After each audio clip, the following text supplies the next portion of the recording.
Robin and Jeremy Spielbauer fell in love quickly and really couldn't imagine a life without each other. They certainly couldn't imagine getting caught up in a deadly love triangle either.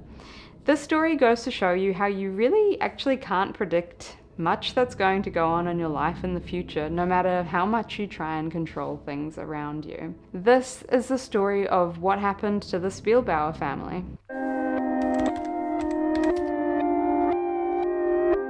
Hi, my name's Yasmin and I make videos about topics that are scary, disturbing, or true crime. So if you'd like to, then please subscribe and give the video a thumbs up and we will get on with the rest of the story. Robin and Jeremy Spielbauer first met each other just completely by chance on a night out in 2003. From the moment they met, they were completely inseparable. They ended up dating for 2 years before getting married in 2005, and they settled down in Amarillo, Texas. Shortly after they got married, Robin found out that she was pregnant with their first baby girl, and then a couple of years later, she found out she was pregnant again with their second little girl. Their relationship in the very early days was pretty good. They were happy, they were healthy, they loved each other, everything was going perfectly. But like most relationships, there were problems here and there and they'd argue and resolve it. But then things started to sort of add up a little bit, and it mainly started with some financial issues which caused a lot of arguments between the two. There was also one major downfall in their relationship, and that was the fact that Jeremy had multiple affairs on different occasions with different women. He would get caught by his wife, apologize, and then he'd just do it all over again with a different woman. This pattern continued for quite a while, and initially Robin was surprisingly very patient and understanding. Overall, Robin was a very positive person, and she really wanted to work things out with her husband, especially for the sake of their 2 young girls. The family even started to attend church 3 times a week. This is because it was something that they could do together, which would potentially help rebuild their relationship with each other and with God, I guess. Whilst attending church, Robin made a new friend, and her name was Katie Phipps. It wasn't long until the two were completely inseparable and best friends. In fact, they were so close that Robin would tell Katie all her marital issues, like the fact that Jeremy was cheating and their financial issues, and Katie seemed like a really supportive friend. She was like a shoulder to cry on, and Robin loved her for this. In 2012, after Jeremy and Robin had been married for about 7 years, their relationship really reached a breaking point where Robin couldn't handle the cheating anymore, so she took the kids and she filed for a divorce. Soon after the divorce, Robin and Katie's friendship turned super nasty because Robin found out that her husband had been cheating on her with none other than her best friend, Katie. Not only that, but Jeremy and Katie got married within a year of the divorce, which is totally messed up. Since Jeremy and Robin shared 2 kids together, it meant that Robin was going to be in Katie's life forever. They even lived in very close proximity to each other, which made the whole co-parenting thing a lot easier for the both of them, but this really irked Katie. Over time though, Katie got this like weird sick feeling in her stomach, like Jeremy and Robin were talking a little bit more than necessary, more than just what was required for them to talk about their kids. So she did a little bit of Facebook snooping and she found that they were actually exchanging messages. Not just regular messages though, they were in fact romantic or suggestive messages. This meant that Jeremy was back at it again. He was cheating again. Except this time it was slightly more screwed up than last time because he was cheating on his current wife with his ex-wife.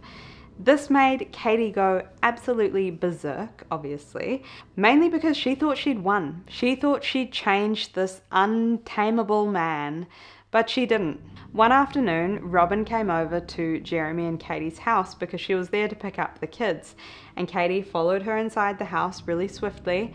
Robin didn't really see this coming, but all of a sudden Katie grabbed this like fistful of her hair and pulled as hard as she could, and Robin just fought back, kicking and punching Katie, and eventually she actually kicked her into a fireplace.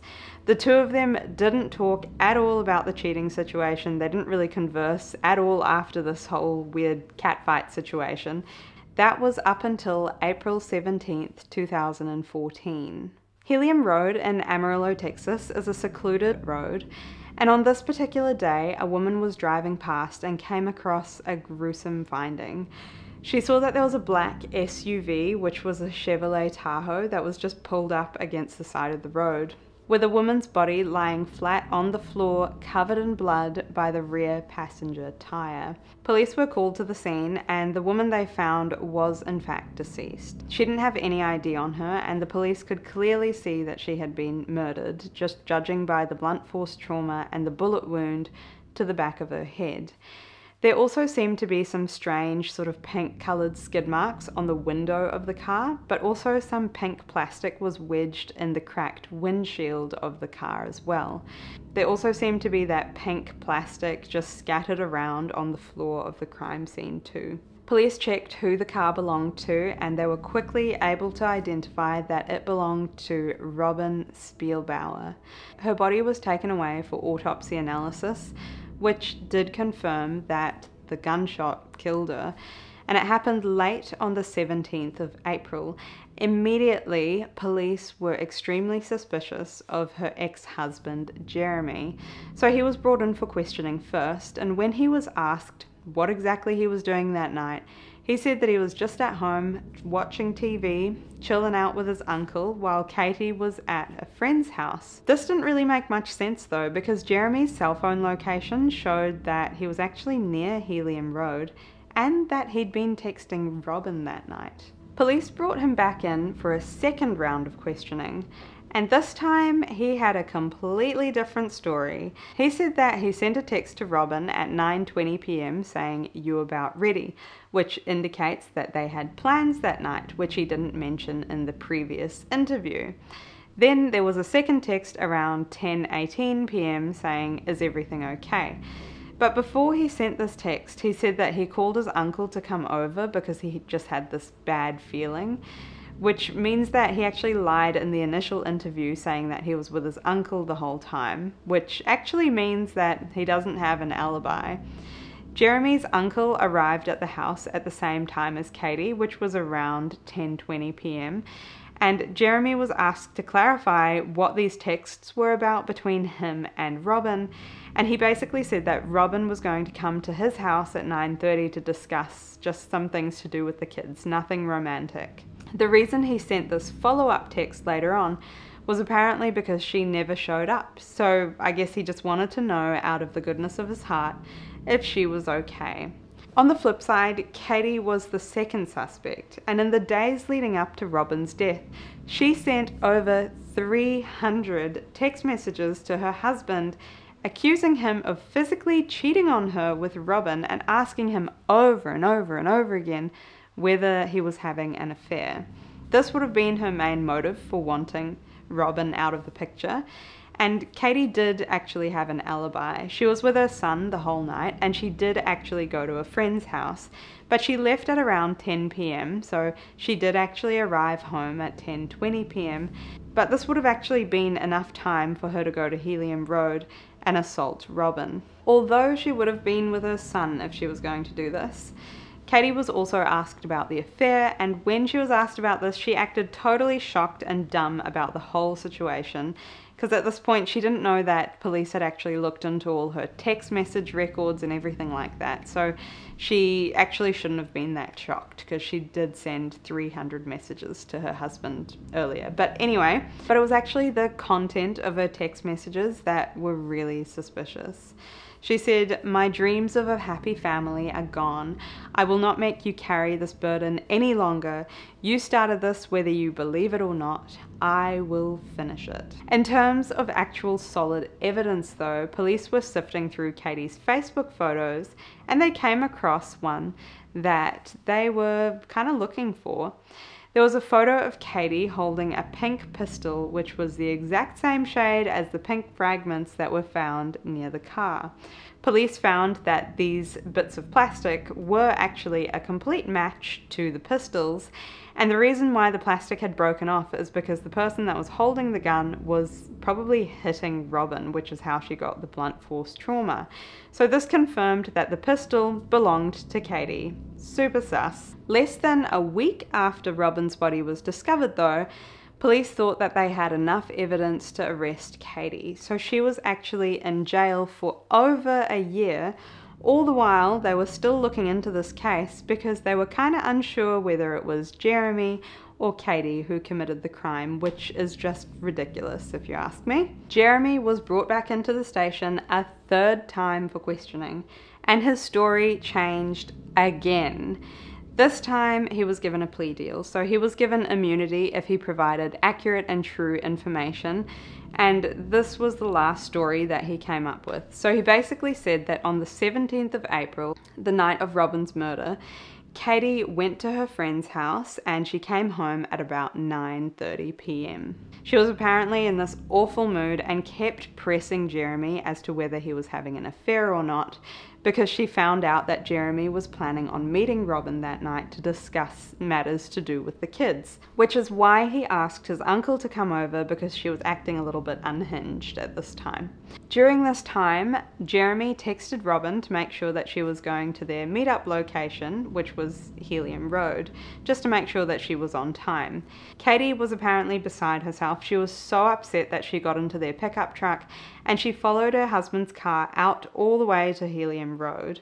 Who knows why they were even going to Helium Road as a meetup location in the middle of the road? Like, it makes no sense. But apparently they all had a chat with Robin, and Jeremy was the first one to leave, thinking that his wife would soon follow him.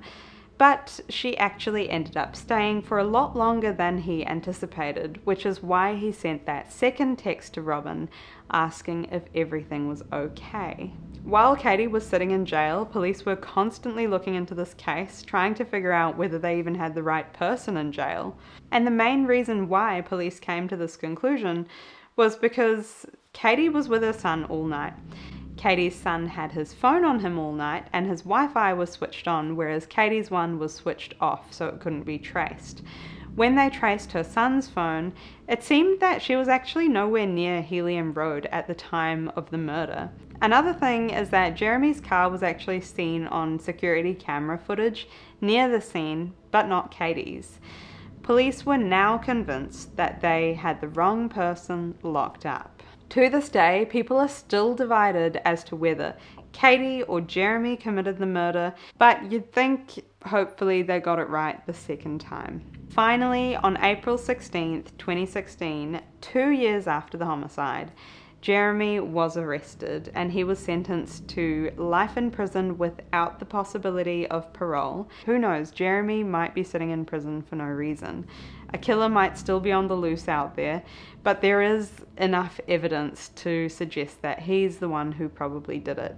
That was the story of what happened to the Spielbauer family, and I actually feel really sorry for the 2 kids that were left behind in this case. They basically had both of their parents gone from their lives in one moment. If you found this interesting and you'd like to hear more stories like this, then please subscribe and give the video a thumbs up. I make videos every single week, so I will see you next week. Bye.